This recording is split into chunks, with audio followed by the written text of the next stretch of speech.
Hey listeners, it's me, Chris the DM here. At the beginning of the episode, I'm going to be giving you the gay agenda early on so that way we get to the resolution episode with no interruptions. So first things first, I want to thank our two newest Patreon members, and they're both initials this time. So thank you MJ and thank you PJ. Your dice are already on the way. I believe you've received them by now. You had to have received them by now. I hope they're rolling well for you and you enjoy everything we have on our Patreon. If you'd like to check out our Patreon, go to patreon.com/rollgayroleplay. If you join during our break between seasons, I will get you your shout out as soon as the new episodes air. We do have some bonus episodes coming out as well, so if you join early enough, I will get to you very, very soon. Speaking of a special bonus for our Patreon members, we're going to be doing a live character creation for Tisha's character for the new season. So our Patreon members are going to help Tisha create her character for the new campaign. We don't have a name, a race, a class, anything for it. It's going to be all decided by Patreon members. Plus you get to hang out with Tisha and I for a while, so it'll be a very fun time. The dates and information for that are posted on our Patreon for all of our Patreon members to see. And before I get to the show, I want to say, while this is the last episode of Season 4, we are going to be putting out some bonus episodes in between our new season. We do not have a date yet for our new season. We have not recorded anything for it yet. We are starting recording next month. So the release date is probably going to be somewhere in October. So I don't have an exact date, but I will get it to you as soon as we can. Next week, though, we are going to be starting a 2-part one-shot at a summer camp. It was one of the settings in our Season 5 setting poll that didn't get voted on, but it felt like a fun story that I could create. It's a little bit more gritty and bloody and gory, and that's kind of what I think I'm going to go for in the new season. So this was my test at a little bit of a horror fiction improv comedy. I don't know, I'm going to mix up a few things. We're trying something new for the new season, and I think this episode turned out really good. I hope you enjoyed the new one shot. So that's 2 weeks of a bonus episode, and then after that, we're going to have a tea time and a library opening. So we're going to be reading the hell out of each other, and we'll be answering your questions. If you have any questions about the Cursed season or about Roll Gay Roleplay in general, hop on our Discord. We have a question submissions channel that you can put your questions for there. Just say that it's for tea time, or you can message me or Jonathan on Instagram. I am at Chris Drinks Lemonade on Instagram. Jonathan is at Eugene_J90. You can hit either one of us up, or you can follow us at Roll Gay Roleplay on Instagram and message us there. So let us know if there's any questions you want answered, and we'll be sure to talk about them on Tea Time. And that episode is going to air the first weekend of September. After the Tea Time and Library episode airs, we're going to still have a few more bonus things in between the new season, so we're going to introduce you to our new characters, just an episode of us talking about the characters, letting you know what they look like, what they can do, what their names are, how they're going to interact with each other. After the spoken word introduction of our characters, we're going to have a one-shot that will be 2 to 3 episodes long, depending on how long we play. Last time we did something like this, it turned into 3 episodes, so who knows? So there's still a lot more Roll Gay Roleplay to come. This is not the end of the podcast, just the end of a storyline, which I hope you have enjoyed. Speaking of, let's get to the finale of Roll Gay Roleplay, Cursed.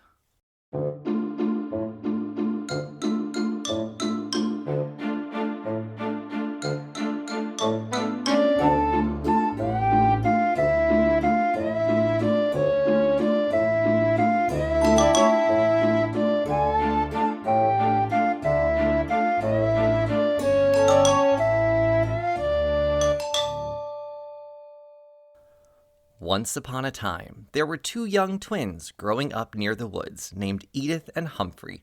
One day, after a heated disagreement, Humphrey ran into the woods and never returned.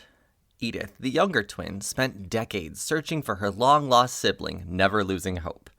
In order to figure out what happened after 20 years, Edith turns to the #1 researcher of all things into the woods, Florals in Spring.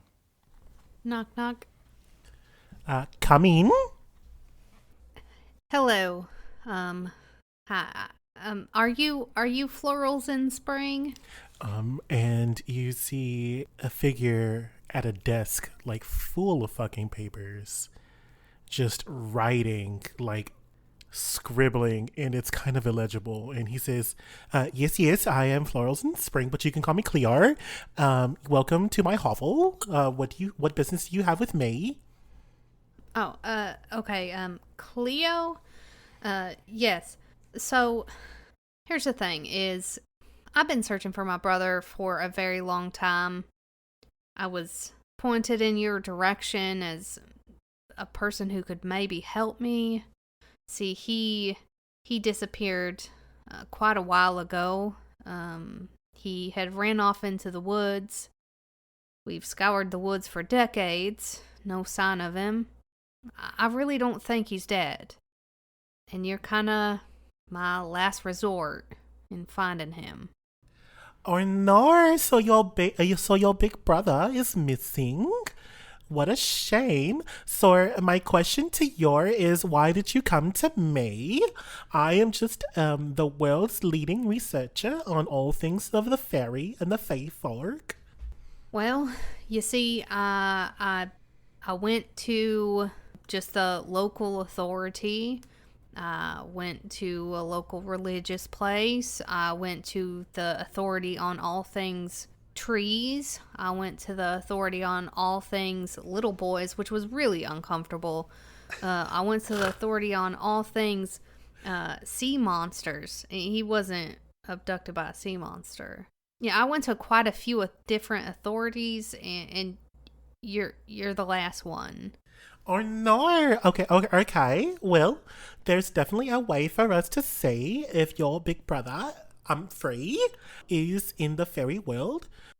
How did you know his name? I didn't say his name. And then I look at Edith with like a knowing glance. At that moment, Emma walks in. And, why, hello, I am Emma, one of the fairy people from the fairy world. If you are looking for your brother, then you have come to the right place. We can definitely take you there and see if your brother is there. But in order for us to do that, you must be sure that you are ready to go post-haste. Yeah, I guess so. It's going to take a long time, or like a couple days, all I'm packed for. I'm packed for a couple days all the time. You never know what's going to happen. Well, we do not know exactly what state your brother is in, and if it's been for some time, we do not know what we will expect there, so... All right, well, I got a couple days worth of clothes. If we can find a river, I can wash it. Yeah, I mean, everyone knows I'm out here searching for my brother right now, so... Or a river. You said river. Emma, it seems that we could also just take the river to the fairy world. Yes, we can take the river. And so I guess we're going to immediately go to the river with the fish. The whole time, Edith is looking at you incredulously. Like, you are literally her last resort. She doesn't believe in any of this stuff. You two can make your way to, well, I'm sorry, you three, I forget Emma's walking now. You three can make your way to the hidden river. When you get there, Cleo, you grab a pebble from your bag and hold it up to what seems to be a hill. Suddenly the ground begins to shake and a door opens into the hidden river. No need to solve a puzzle this time, Cleo. Fuck off. Cleo will motion to Edith and Emma. Emma will lead the way. Three of you make your way into a gorgeous hidden river. The water sparkling blue, bright trees, birds flying in the air. And as you approach the river, you hear a noise. Oral, oral, oral, oral. Oh no, this is our fishy friend, Steve Irwin.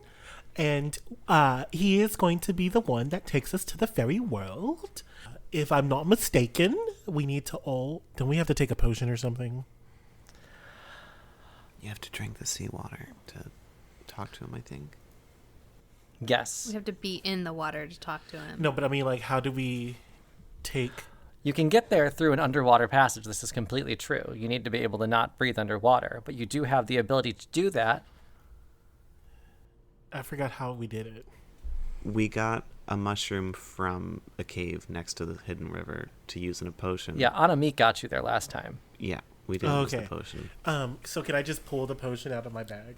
Yeah, the potion was meant to be mixed and drank in the woods, and that would transport you there. But you can also get there through the swimming from the river, which is what I thought you were doing. Because I thought you picked up on something that I guess you did not. No, I didn't. So can we... Yeah, if we can breathe underwater for long periods of time, then we can make it through. witches. So if you have like potions of I have a ring of water breathing. how's Edith getting there? Oh, isn't it like a You just have a 4-hour potion. swim to go get that? Yeah. And there... Oh, man. Right. We didn't pay attention. We don't know any of your secrets. Spoil it. Spoil it. Or you could just go get a potion from your friend Scurvy in the woods who makes potions. They made a damn Instagram video about it. Oh, was that the most recent one? I didn't watch that. Hate you all. Hate us. Cleo, why don't you roll history for me? Okay, I can totes do that. Or nature. One of the two. I can totally do both of those. Okay. You did. I'm going to watch that video now. Yeah. I have a higher nature, so let's just do that. Let's do it. 14. Okay. Yeah, there's no point in trying to hint this. I'm just going to tell you what's happening. So, you may not have a fancy wallet anymore, Cleo. However, the scales of the wallet very, very similar to the scales of Steve Irwin. And if you remember the lore of that, the scales from the wallet are from a fish that can grant wishes. Fishes. A fish that can grant wishes. A wish that can grant fishes. Fwishes.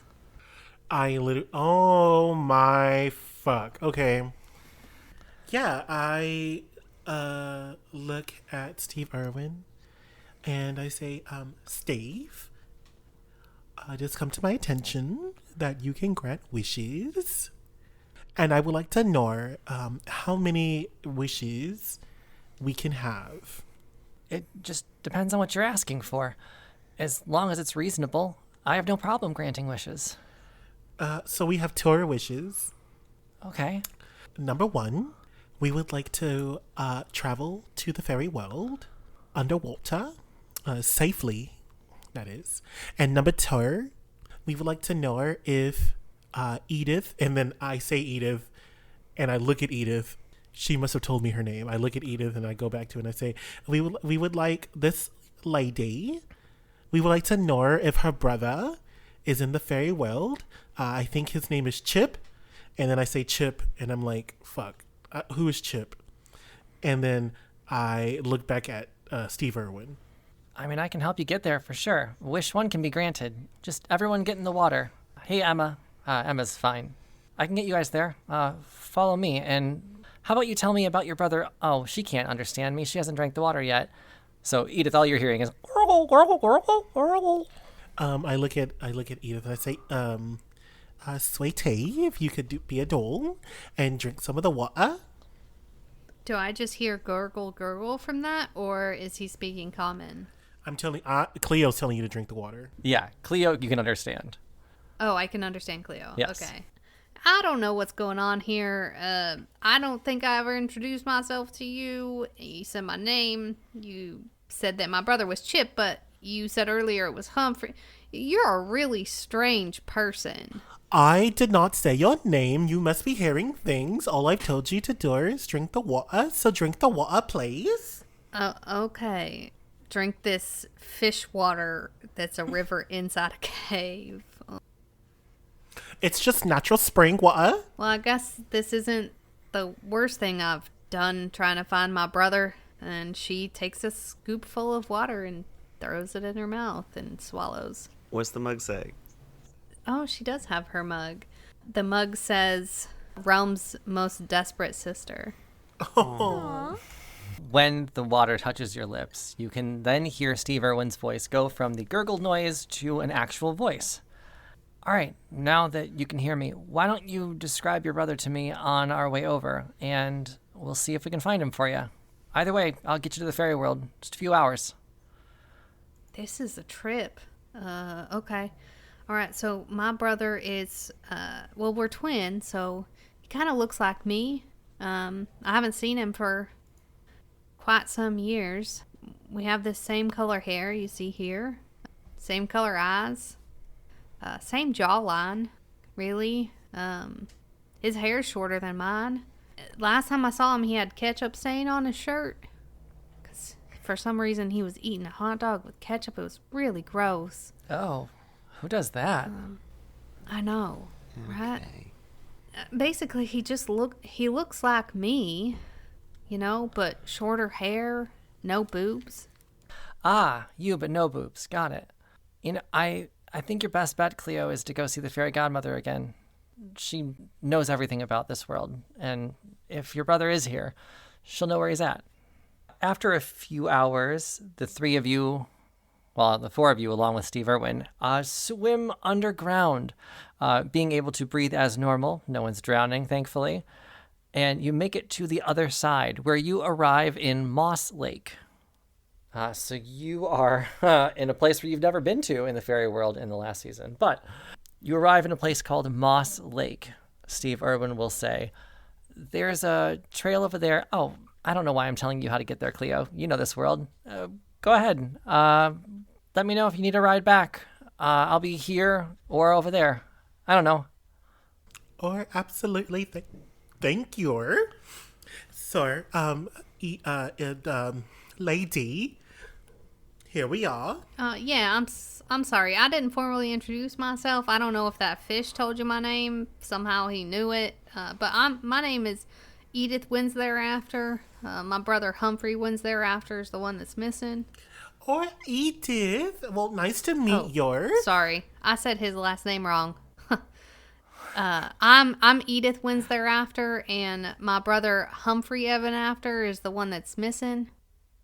Oh, well, that's fantastic. I'm glad to meet you. So we are now here in the fairy world. So I say, sir, we're just going to take a piddle paddle along this route, and we're going to make it to the fairy godmother's home. And I pull a flower. No, I don't have to pull a flower because she doesn't have a force field, right? No, she does not.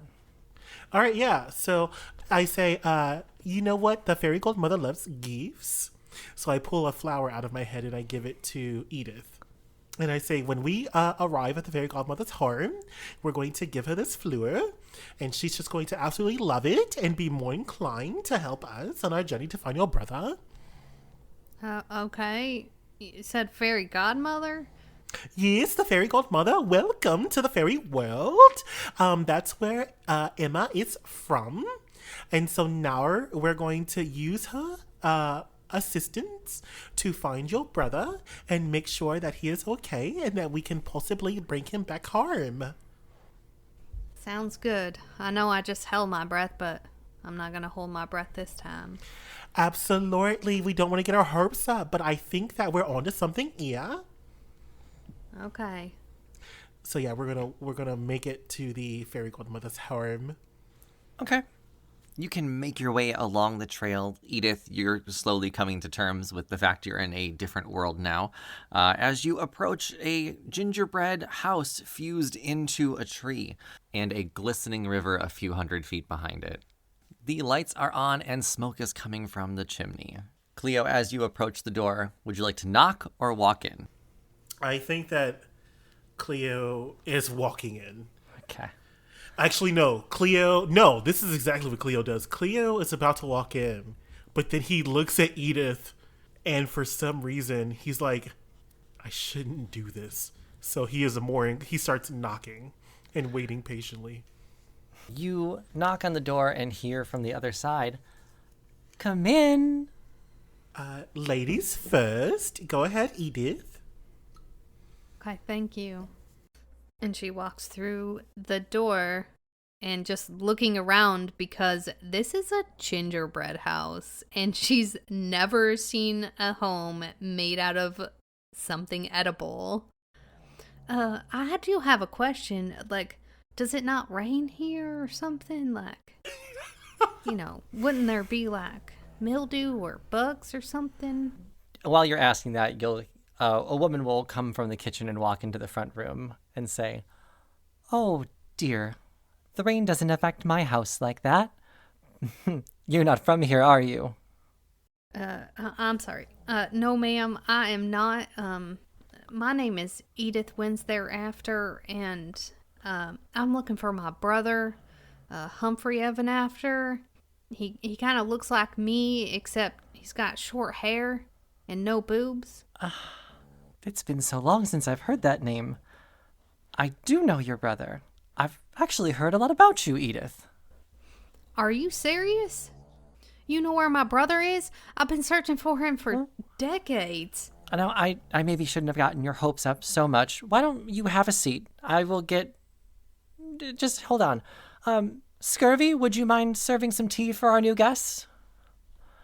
Oh, that's fine. I can make them some tea. Would you like lemon in your tea? I'm not sure if I can sit down or even drink tea. I've been waiting for this news for so long. Daddy's gonna be so happy. Oh, aren't you sweet? Hi, Cleo. It's nice seeing you again. Oh, hi, Scurvy. I'm just a little perplexed because, Edith, you look, matronly, if not elderly. So I can't possibly imagine that your father's still alive. It's a little fucked up. Edith actually doesn't look that much older. Like, she's possibly, like, I don't know, 35 at this point. All right. Well, wait, so that means I'm super young then. No. Okay. So Edith, I don't know if we ever talked about this. I always thought Edith was like 40 and Humphrey was like late 20s. Yes, but the reason why Edith was 40 was because she made a deal to get you out of the fairy realm, even as half Cookie. I can't believe that's coming up right now. Like, just now.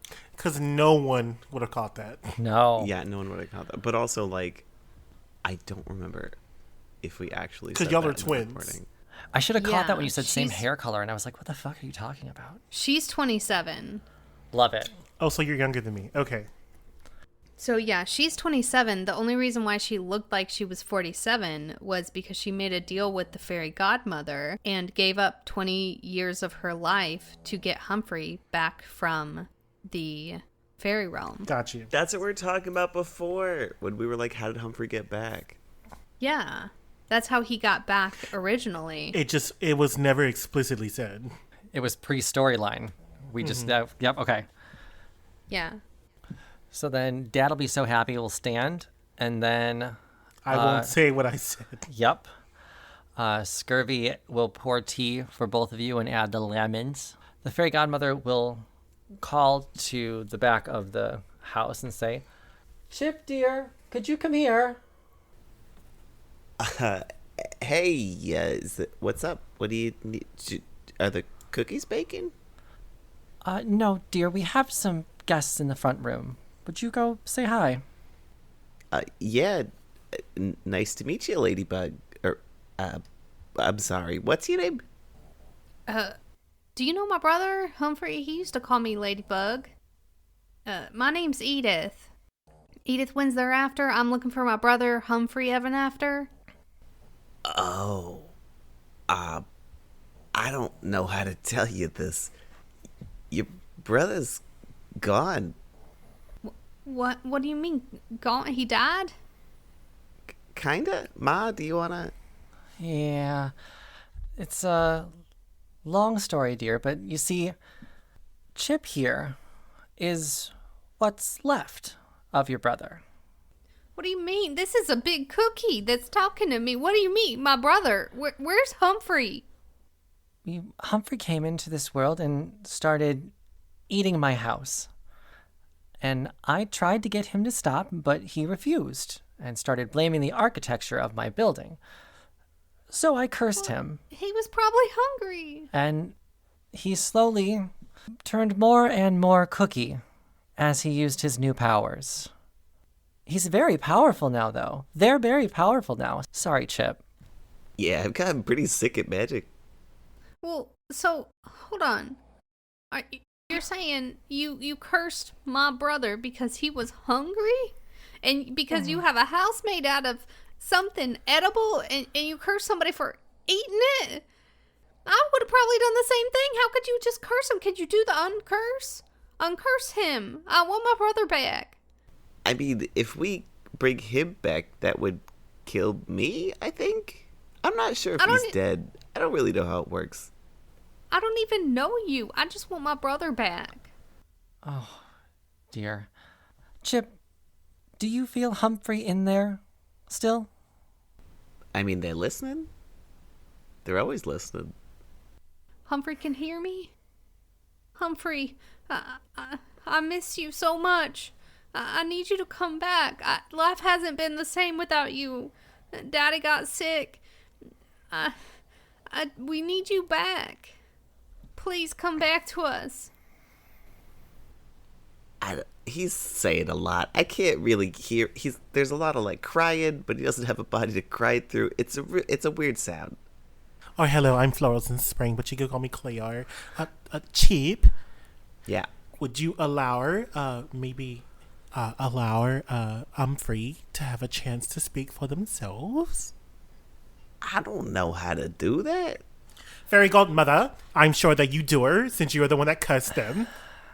Chip has been slowly taking over, and it's not something he controls. Yeah, I can't switch back and forth like some kind of werewolf. No.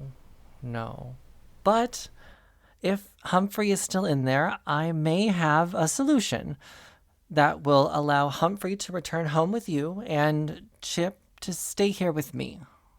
Well, then do it. Scurvy, Cleo, could I get your help? Absolutely. Yes, Fairy Godmother. Yes. Yes, of course. Let me put down my key. Scurvy, you grab one hand.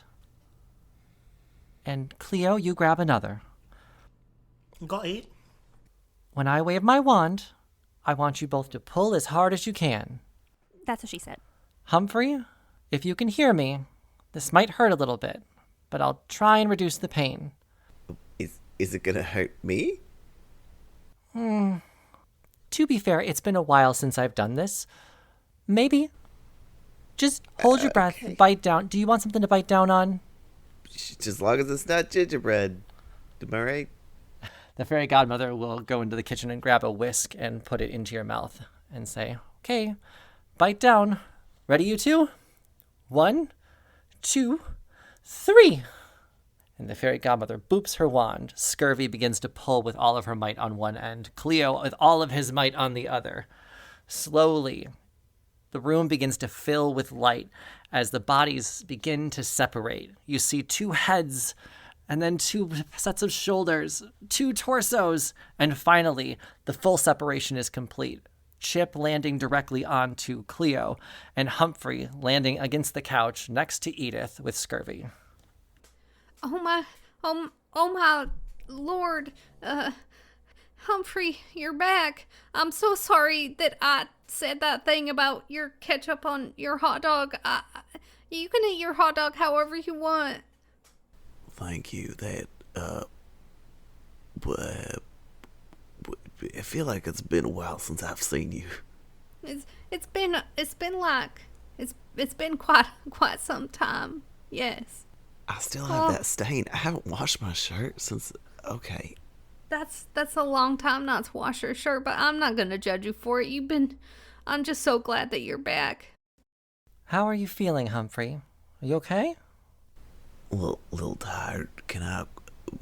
I'm famished. Do you mind if I maybe have a nibble? I will get you something, but mind your mouth, not the house. Got it? Okay, I just feel like we're past this, but that's fine. Oh.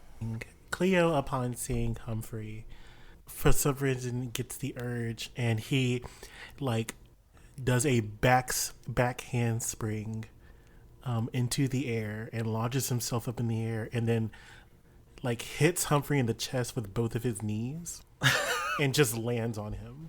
Oh, I hate when you do that. Stands up and says, or I don't know what came over me, but for some reason that felt right. And then I just go back and hide behind Edith because for some reason that also feels right. The fairy godmother will come out with a plate of cookies and put them on the table, and she'll say, "It's not gingerbread. Don't worry, Chip." Yeah, you appreciate that. It's not cannibalism, but it feels like it. Tasty, though. Okay. Eat up. You've come on the right day. It's the wedding. I have all your invitations. I'm sorry. An invitation to a wedding? I think that we just kind of want to get out of here. Maybe, Humphrey, you want to just go home? What kind of food is going to be at this wedding? Well, I've baked the cake. Of course, my baking skills are unmatched. You know, I did not talk to the caterer. I know they were doing something with a lot of fruit and cream. Are they going to use some pineapples? They definitely had those there. Ladybug, I think we got to go this wedding. It seems important. Okay. You all were invited, see? And the fairy godmother will throw a bunch of invitations onto the table in front of you. You see one for Cleo, one for Scurvy, one for Edith, one for Humphrey, one for Chip, and one for herself. This is strange. I guess if you want to go, Humphrey, I'll go with you. Then we really should get home. Why were we invited separately? Oh, different last names. I was literally about to say that. What's Chip's last name? Ahoy. Yep. Sponsor us. Yeah, right. Yeah, so Cleo takes the invitations and passes them all out. And then I say, Fairy Godmother, is it okay if I open my invitation? Oh, of course. So I open it and it what does it say? The invitation says it's got a crown at the top with TBD embossed underneath it. And the invitation reads, "The Lord Scott is commanded by the king to invite," and it has each of your personal names on your invitation, "to the marriage of His Royal Highness Prince 3 with his betrothed, Miguel Lovescorn, at the South Courtyard on the 7th day of the 4th month at 1:04 p.m. That's an unfortunate last name to be getting married. Absolutely, but I'm very happy that they have found love. Yes, now their last name will be Dangelo. Can they keep love scorn? Sounds like they were meant for each other with those last names. Not everybody can be blessed like us, huh, Humphrey? Well, I'm sorry. I'm thinking about desserts. What are we talking about? Nothing. I guess let's let's get changed and head to this wedding for some food. Yeah, what's the policy on ketchup stained outfits for a wedding? Right out of nowhere, you hear quick change, and nothing happens. And I say, Arnar, why did I? I don't know why I thought that would work. It's so weird. I say, Fairy Godmother, if you're going to be giving us clothes, I would like something a little more regal. And you know, I look the best in white. Oh, I'll take care of the outfits. I've got just the thing. And she waves her wand in the air, and boops! And all of you have switched clothes. You are now in either a morning coat, a lounge suit, or a uniform. Can I be wearing all of them? Nice. Yes, you can be in all three. And the fairy godmother will say, "And for you, Cleo," boop, taps her wand on your head, and your clothes turn into a beautiful wedding dress. Since there's no bride at this wedding, I'm sure having a wedding dress will be no problem at all. The dress is sparkling white, long train, beautiful lacework. Maybe not your dream wedding dress, Cleo, but it seems right. Now, don't worry, I made sure we wouldn't have to sit through the ceremony. That's not the fun part anyway.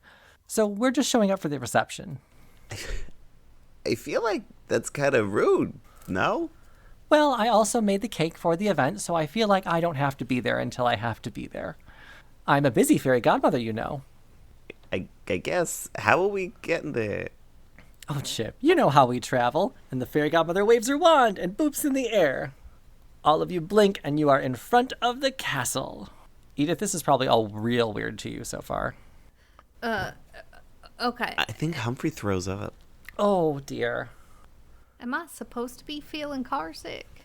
Yes, I'm sorry. This is new for you. Should have warned you. My mistake. I'm sorry. See how easy it is to apologize, Humphrey? Yeah, great. I have a question for you. Now, if you met a version of yourself made of gingerbread, and you two had sex with each other, is that considered masturbation, or is that... incest was the... Oh, I forgot the cake. How silly of me. I will be back while you have a philosophical conversation about yourself. Boop. Okay, I feel like that was avoiding the question, but that's fine. Well, it looks like we need to go ahead and mosey on over to the wedding site. And I'm sure that the fairy godmother will meet us there shortly. So I grab Humphrey and I grab Edith's hand. And I drag them into the castle. Well, Great. if we don't wait right there, I'm never going to get an answer for my question. How's she going to know where we are?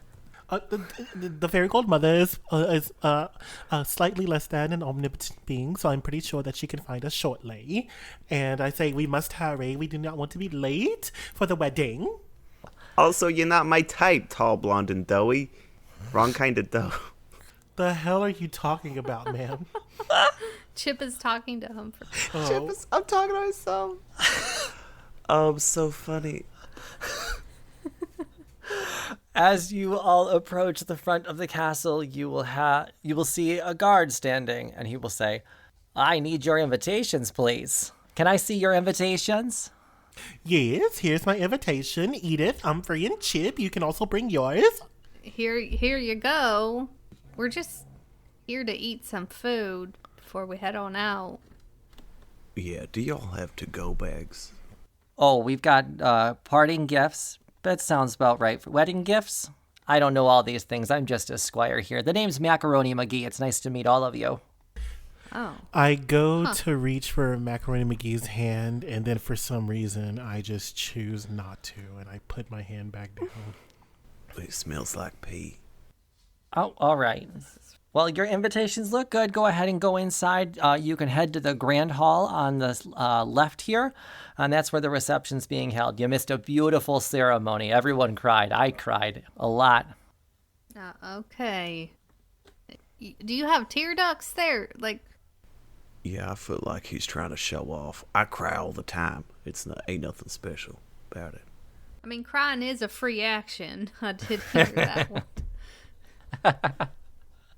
All right, just head right this way and then to the left, that hallway. And as he leans over to show you, a magazine falls out of his pocket. And you see Gross. chocolate boobies on there. He goes, "Oh, God. Okay, don't. Sorry. You can go." Whoa, it looks like there's milk duds and milk studs in that one. Oh, you've read the article.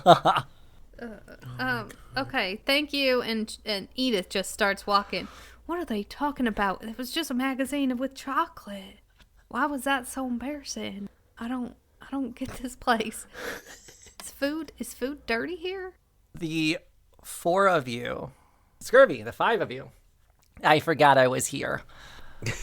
The five of you make your way to the Grand Hall. There is a head table with Prince 3 and Miguel, the two new husbands, along with the king and two of the princes. Prince 1 and Prince 2 are there. There's tables set up. There is a list on where you're sitting. All of you are, of course, sitting together at the same table, table number 4. And there is a buffet filled with all the foods you can imagine. Penny apples, nabanas, the works. Humphrey's already over there. Great. What the fuck are nabanas? I mean, if you don't know. Yeah. Nabanas are from one of the old episodes. Nabanas, brosteries, penny apples, and walnuts. Okay, I hope this is edible by someone who's not from here. Will I get sick? Or turn into Chip or something? I don't know. If you're lucky. Okay, well, I'll just follow. And she'll only pick up food that Cleo picks up. Smart. Leo picks up all the food. Okay, she'll pick up half that. As you all sit down and start enjoying the meal and the reception festivities, we will move over back to the fairy godmother's house, where there is a knock at the door. And the fairy godmother will open it, and there will be a little girl with a red braid coming down her hair. "Oh, Cherry, I'm so glad you're here, just in time for the cake." Yes, I've got all of these candied flowers and little bonbons and macaroons to stick on the cake. I can't wait to go to the wedding. Oh, they're perfect. Good job, Cherry. All right. right this way. We'll start decorating the cake and be on our way, okay? Sounds like a plan. The fairy godmother will lead Cherry into the kitchen, and they will start decorating with all the bonbons and flowers and everything that Cherry brought. Large rectangular cake, just a big old sheet cake. We're not going for tiers here. We're going for size. And after they decorate it, the fairy godmother will say, "All right, Cherry, hold your end, and I'll get us there now, all right?" All right. Okay. What is the size? Are we talking like feet? Yeah. It's like a 6-foot sub, but a cake. But really, really thin, really long cake. Right. Yes, the fairy godmother will grab one end, Cherry will grab the other. The fairy godmother will wave her wand, and boop, you two are in a octagonal kitchen. And the fairy godmother says, "Okay, Cherry, just down this hall to the reception." Give me a second. I think I need to do something first. And she kicks herself in the shin and she transforms into a big wolf girl. It's a lot easier to hold the cake now. Yes. That is easier. Okay, let's go. The two of you walk down the hallway and into the grand hall. There is a place there for the cake, and the fairy godmother will help Cherry set it up. Cherry, actually everybody, make me a perception check. Yeah, hang on. I definitely had TNT Beyond open this whole time. I got a 17. 9. A 5. 18. All right, we got a couple good ones then. So, as Cherry and the fairy godmother put the cake down, there is a clinking of glass. It is the prince himself. He puts his glass down and says, "For those of you who don't know, I am Prince 3. I have been lucky enough to find the love of my life at a casino, a tale as old as time. You have become everything to me over the years, and I am thrilled, nay elated, to wed you in front of all of my family, followers, ex-lovers, friends, and enemies. May we share this day with joy and love." Then Prince 3 turns to Miguel and says, "I wish I could promise you riches, but every vault has an end. What I do promise you is a life of abundance, and abundance of love and support, of strength and vulnerability, of sharing and of drive, of passion and of adventure. I wish I could promise smooth sailing, but the winds aren't mine to control. What I do promise you is a ship built to carry you to safety and sails to weather any storm. I promise never to forget this once-in-a-lifetime love, and to always know in the deepest part of my soul that no matter what challenges might carry us apart, we will always find our way back to each other." Miguel blushes, and you can see that he's got a Magic the Gathering wedding ring on. It's just a card that's been folded up to be a ring.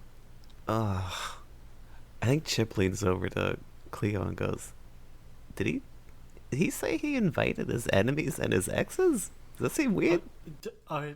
I think I do believe that Prince 3 lives a very flamboyant lifestyle, and it's not up for us to judge. Okay, fair. Cleo and Edith, as you're listening to the speech, you're both looking around. And that is when you two both make eye contact with a big wolf in the corner next to the plate and the fairy godmother. What in tarnations is that? I'm not sure, Edith, but for some reason I have this urge to keep it this very dangerous wolf-looking creature.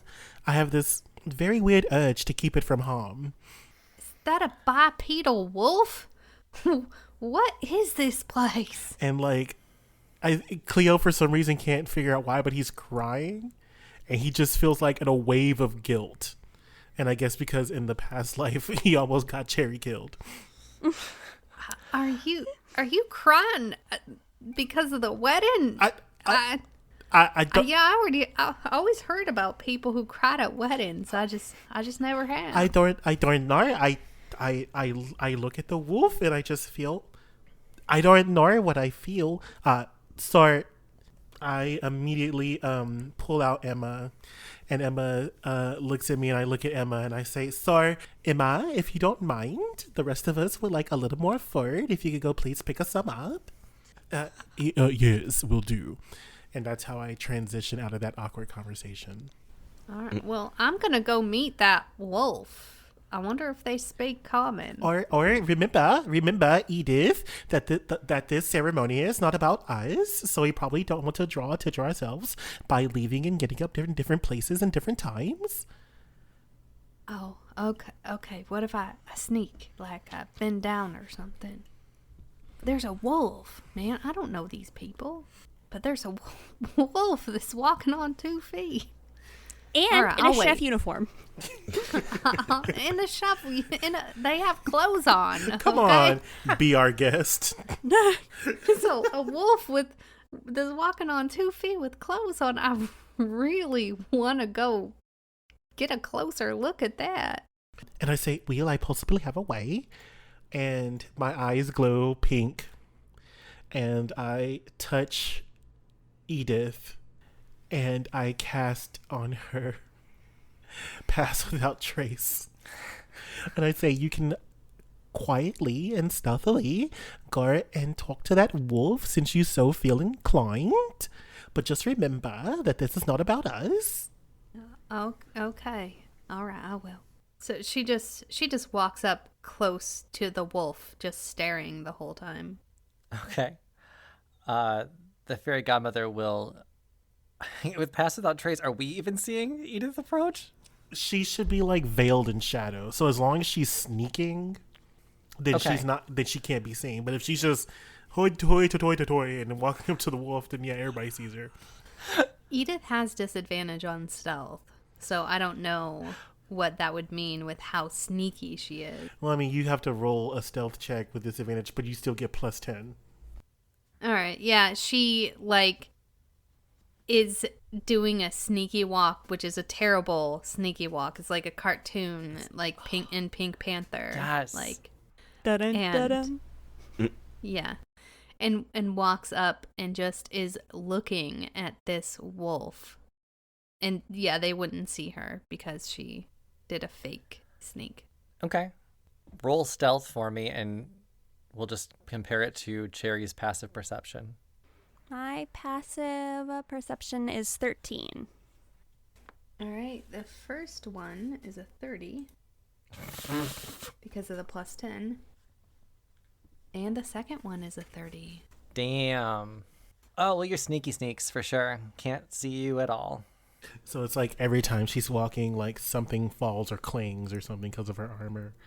But like it's somewhere else in the room. Or the garden. Everyone's I guess. confused.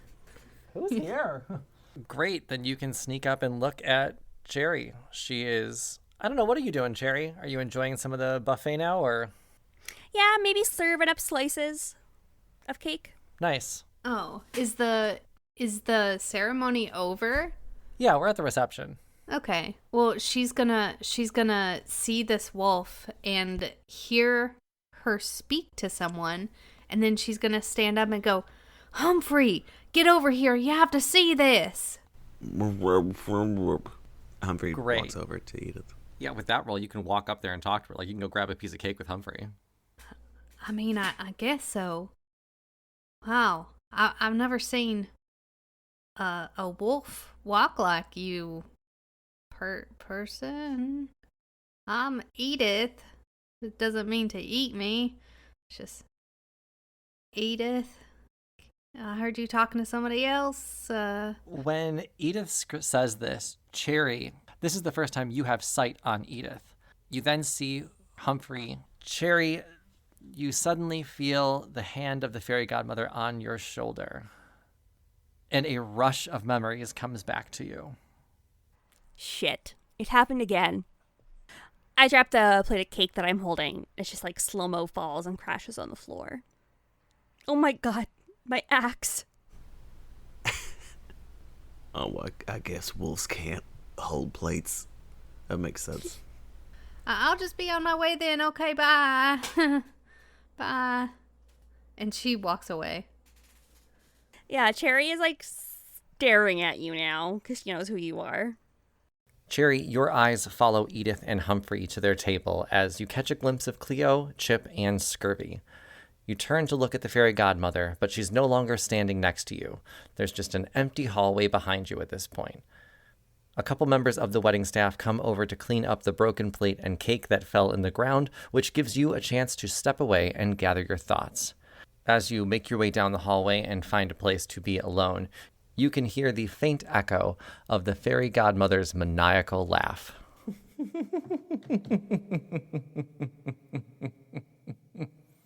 While she's like a couple seconds away from the crowds and not serving, she like kind of hides away in an alcove and she pulls out a necklace that she's had around her neck. Before, she hadn't realized that it was a medal, but now it's the gold medal from the Olympics that grants her the wish. With a sigh, she takes out a pocket knife from her pocket. Her name's already scratched out, right? Yes. And carves her name back onto the surface of the medal. Ugh, why do they never remember? As Cherry has stepped away from the wedding, the prince clinks his glass once more. It is time to dance!